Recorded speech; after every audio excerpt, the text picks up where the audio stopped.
Welcome to Whispering Pines Shetland Sheep Farm. Our flock is known for their soft, crimpy, fine wool, produced solely for hand spinners to enjoy. Today we're at the skirting table, preparing another fleece for our annual fleece auction. This video will give you a hands-on look at every possible aspect of the fleeces I am offering in this year's auction. I'll be talking about the quality of the fleece, my recommendations for processing the wool, and I'll share some information about the ewe that donated this lovely fleece. I hope you enjoy today's skirting video. I'm going to start my skirting. This is my first skirting video that I'm making, so it's going to be a little bit rough as I work out my routine. So I haven't picked out the fleece yet. This is the cart of sheared fleeces. This is absolutely full, so I haven't touched this at all. So this is all the sheared fleeces. There's a couple ram fleeces, I believe, there. So I'm just going to grab this top one here with no bias. I'm just picking the one that was on the top, and it's Magpie. So I'm going to write down her name.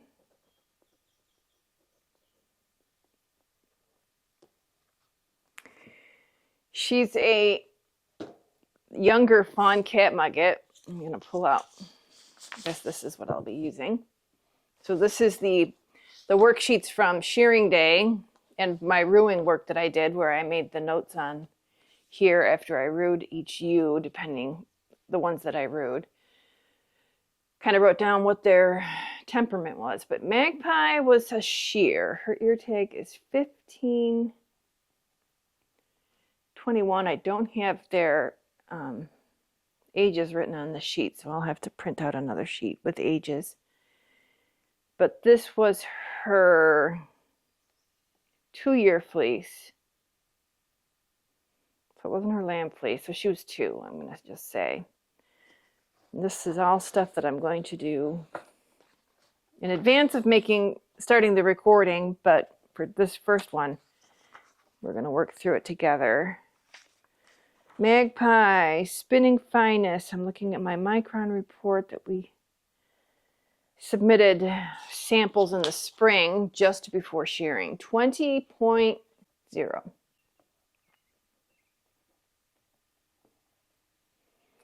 All right, so she's sheared. We're going to go through all the sheared fleeces first in this playlist. So that's that. I'm not going to weigh them before I shear them. I did that one year. I was just sort of interested in yield, but that was back when I was breeding, and so information like that was important because it was helping me make breeding decisions. Now that we're not breeding anymore, I really don't need all that data because I'm not going to be selling any sheep. The sheep that are in the flock here, the wool that we're getting is what we're going to be getting for a while. All right, so there is Magpie's fleece before I spread it out. Here is her index card. So this is what we get for the sheared fleeces. My assistant wrote the ear tag number of the year and her name. So here's the tag number for her ear so we can identify it in case I don't know her name. But this is my little Magpie. So the way I'm going to be doing this, I'm going to be skirting, and skirting is where I'm going to be removing perimeter wool. But what I need to get a bag out for each of the colors of comb top. So because Magpie is fawn, we'll just start with a bag here, and I'm going to label it fawn. I did bring out a stapler, and I have some plain paper here that I can make notes on. So we'll just put it on my tilt table here. We're going to write down fawn comb top. So my skirtings, if they're not too bad, but if they're not too caked with poop or too loaded up with VM, vegetative matter, hay, poop, usually it's in the neck wool. It's not going to be under the coat. That's going to go into my comb top bag. And then that'll go to a mill in order to be turned into comb top. And that's going to be a pool of all the different sheep in the flock. I'm going to write fawn. Something new this year that I'm doing is I'm going to be sending the wool that is really dirty, not even good enough to be turned into comb top. That's going to go to another local mill. They're going to turn that into soil amendment pellets. I can't call them fertilizer because there's some sort of regulation about that word. But anyways, I forgot to bring out some sort of towel for me to wipe my hands on, because there's going to be a point here where I'm going to need to write. I've already just identified some second cuts here.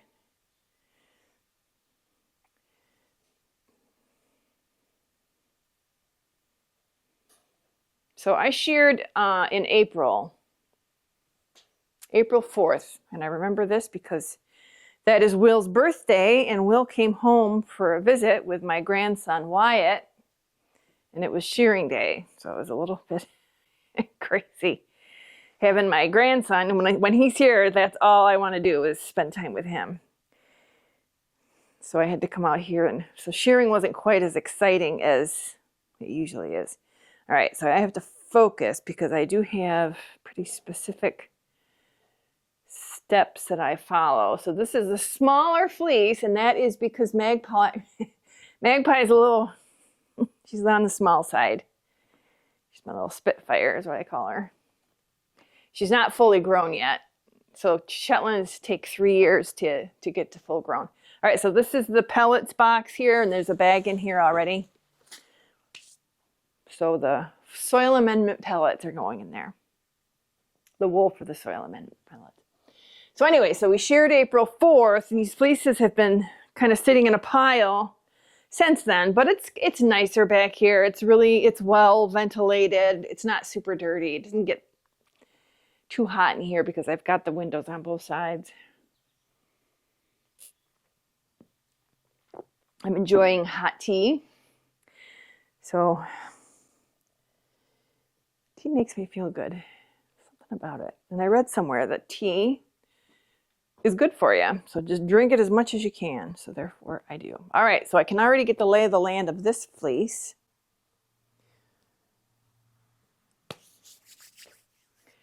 So I got the neck up here. Here's her 2 back legs. This is the one side of her belly, and then these are her 2 front legs here. This is her spine, and then these are the 2 sides. So these are, all of my ewes are coated. So this is a coated fleece. All right, so let's see here. My sequence of events is I'm gonna have to run in the house and get some towels or cloth or something because I don't really like handling my phone with fleecy hands. All right, so one thing I remember last year was I was a little frustrated with myself because I really wanted to try and get all of my still photos to be standardized. So here's how my photos are going to be. I just am now declaring is they're going to be landscape with the 2 back legs closest to us in the photo, and the neck wool is going to be furthest away. Great. So that's the first photo, and then I like to take a photo where I part the side so that you can get a look at the lock structure and what the fleece looks like, the crimp, etc. And the point of doing it right here is that's actually where I take my micron sample. So you'll see, you'll have the image in your head of, you know, where the sample was taken. Then what I do, so I've got my ruler and I've got some black paper to put as the background for the dark or the lighter fleeces, and then I've got white for the dark fleeces. All right, so there's my ruler.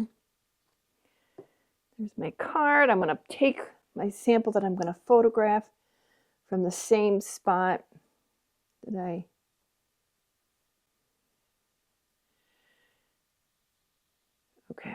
So, it's really nice. Okay, so this if I stretch this lock out, it's going to be 4 inches, but in the photo, it's going to show up as 2.5.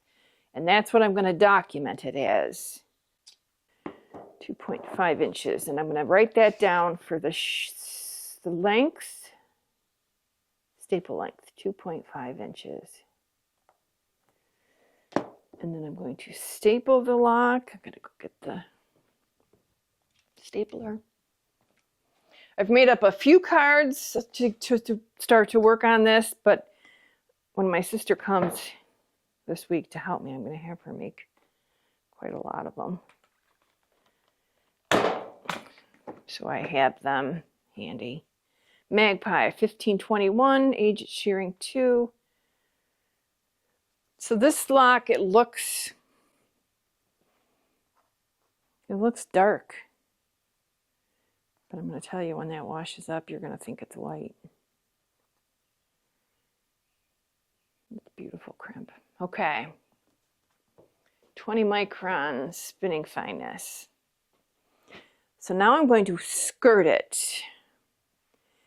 And I don't have my garbage pail handy. I need a garbage. It's over there, but that's kind of far away.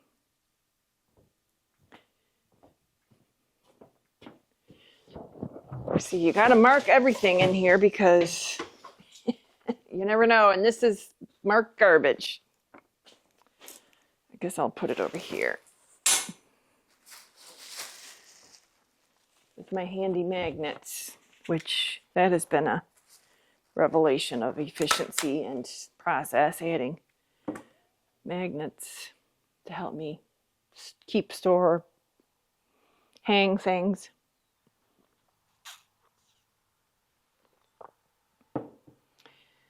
All right, so the first stuff I'm gonna, oh, I can't stand it when I kick the side of those horses. The first thing I'm gonna pick off here is the stuff that's probably gonna go to those pellets, short bits that I know are gonna fall out of the comb top process. I'm not gonna go too crazy with it though, because we'll be here for a very long time. And I'm just gonna work my way around the table. Magpie gets into everything. She's just got a ton of personality. And this must have been the back of her neck right here, because it's just loaded right down with stuff. So that's not going to go into my comb top, because guess what? That possibly will then just end up in our comb top in terms of little bits and flicks. So I'm going to put that directly into my pellets. It's nice having another outlet as opposed to having to throw it into the garbage or mulch.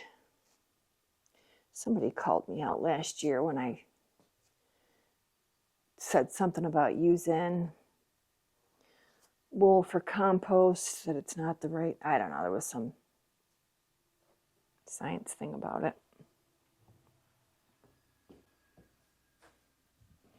Did I use the wrong word?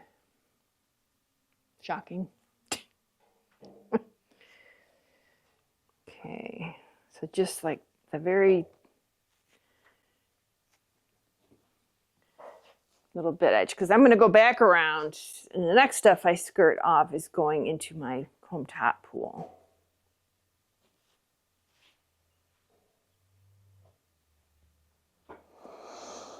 The girls are all out on pasture. The girls, by that, I'm going to refer to them through this whole series of skirting videos. If you're not familiar with the farm, the girls are my ewes, the female sheep in my flock.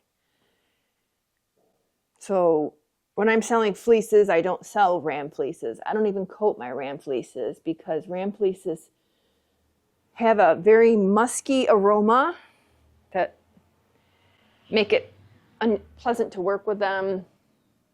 Difficult to wash the smell out. Now, of course, I say that, someone's going to comment, oh, I wash ram fleeces all the time. It's great. Most people find the smell of ram fleeces a little off-putting. And I'm in that group. I don't love it. I'm just trying to remember how aggressive I usually am. So the thing I'm torn, in my mind, I want to have as much of Magpie's wool to work with as possible. But then I have to remember my spinners are giving me money for this wool. So I have to make sure I'm not putting anything in here that's going to make them have a lot of waste or have them be frustrated working with. So there's that consideration. So, but I want to make sure you've got enough here to make it a worthwhile fleece.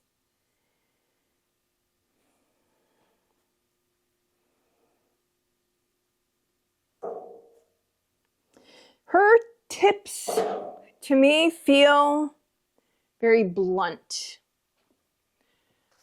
And so because of that, if I were going to be working with this, I would absolutely flick or comb the tips out and spin it that way, because I feel like a lot of this tip will turn into yarn. You will be able to use it. So this is britch wool that's going to go into the comb top, and you can see what I mean. I mean, it's just really nice and crimpy, soft, fairly clean. I mean, even the VM that's on there, it's mostly just on the tip. It's not embedded in there like that neck wool sample was that I showed you. I mean, it's a bolder crimp at the britch, but it's, to me, I feel like that's a lot of wool right there. You know, that's going to definitely be an ounce. And we learned from my other video that I launched before I started doing this, you can get 34.2 yards of unstretched yarn from 1 ounce of my fiber when you spin it DK Sport weight.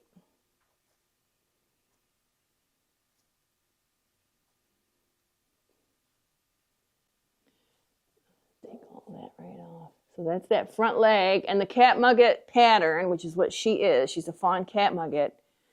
The perimeter parts are going to be a little darker. You'll see it more when we flip this fleece over. They're going to be a little darker than the middle part. So that to me is a nicely skirted fleece. And this is her yearling fleece. This is her second fleece, so she's not full grown yet. You know, in subsequent years, this is going to be a lot bigger. So this is all stuff that's been under the coat. So now I'm going to flip it over. I'm wondering if I put a thicker, heavier denier coat material on her. I know I did it with one of them. All right, so now I'm looking at the shearing quality, and I'm going to tell you it's not terrific.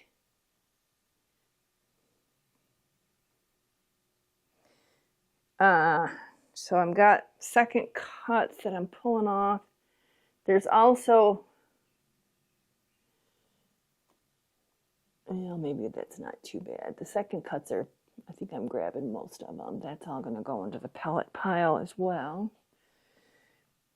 But what I see here is this little mat, which actually it looks to me as if this is, that she hadn't hit the rise yet, because it's not like coming off. It just seems like it's blossoming a little bit. So it's so hard to say because I have such a strong preference for the rude fleece. The one thing that's nice about the sheared fleece is how compact it is. So you can see how she's got the darker wool around the perimeter and then lighter on the inside.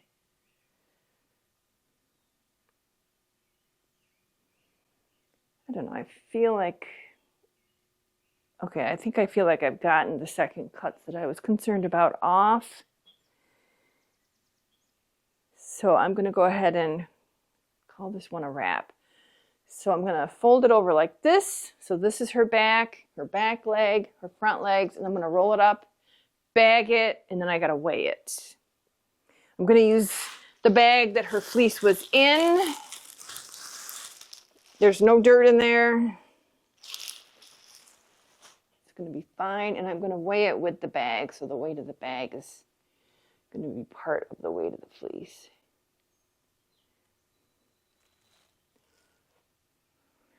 Sweet little roll. Magpie.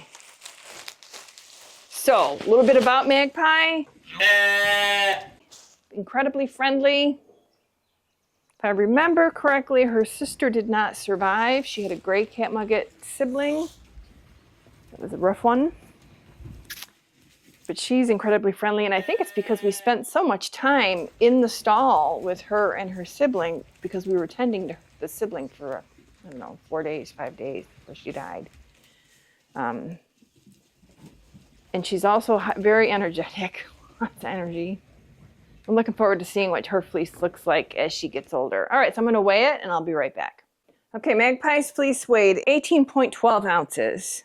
That's a tiny little fleece. Then I got her card here and I'll use this for, give it to Connie. She's gonna put the information in the computer, and then I don't know that I'll be going through it at all for any other reason because I don't do breeding anymore. So I won't be using the cards for that. And I'm really not selling sheep anymore. I'm certainly not selling Magpie. So, but it's nice to have the information. So I'll keep collecting it. Something I like to do. All right, so that is Magpie. And I think what I'm going to do this year is I'm going to start storing them over in the new building, the Wool Works. That's what I'm calling it. So that, well, they won't be in here, so it's kind of cleaner over there. And I just don't really have a place to store it here that I like, so I'll be storing it over in my warehouse at the Wool Works. All right, so that was Magpie. Thank you again for stopping by. I hope you can make it to the next skirting video.